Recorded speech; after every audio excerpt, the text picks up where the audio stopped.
60 वर्षांहून जास्त काळ देशसेवेत असलेल्या मिग-21 विमानांना हवाई दलानं आज निरोप दिला आणि एका युगाची समाप्ती झाली। चंदीगड इथं झालेल्या निरोप समारंभाला संरक्षण मंत्री राजनाथ सिंह प्रमुख पाहुणे म्हणून उपस्थित होते। हवाई दलाचं गौरवशाली प्रतीक आणि निडर योद्धा असलेल्या मिग-21 लढाऊ विमानांनी आपली शौर्य पिढ्यानपिढ्या कायम राखल्याचं संरक्षण मंत्रालयानं म्हटलं आहे। फ्लायपास झाल्यानंतर या विमानानं निरोप दिल्यानं ऐतिहासिक अध्याय समाप्त झाला।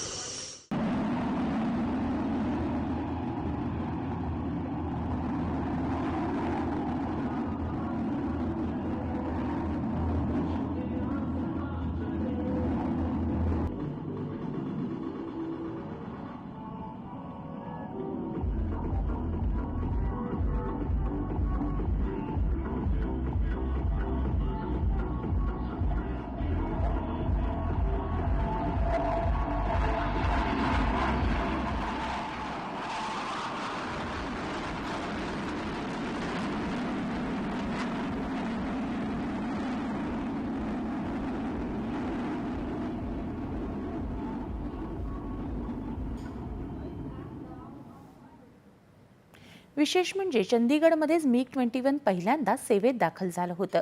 1960च्या दशकात मिग-21 हवाई दलात समाविष्ट करण्यात आलं। या विमानांनी राष्ट्रध्वजाचा सन्मान नेहमीच वृद्धिंगत केल्याचे गौरवोद्गार संरक्षण मंत्र्यांनी काढले। मिग-21 हे विमान असंख्य धाडसी कामगिरींचं दीर्घकाळ साक्षीदार राहिलं आहे।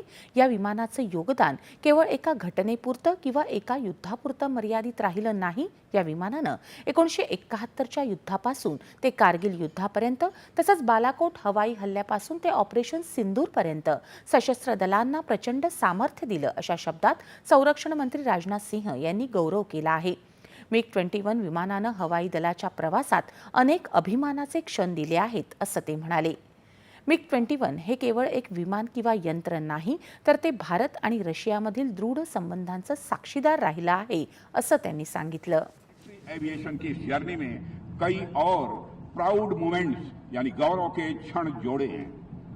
दुनिया के मिलिट्री एविएशन के इतिहास में ऐसा कोई फाइटर जेट नहीं हुआ जो इतनी बड़ी संख्या में निर्मित हुआ हो। इसका योगदान किसी एक घटना तक या केवल एक युद्ध तक सीमित नहीं रहा है।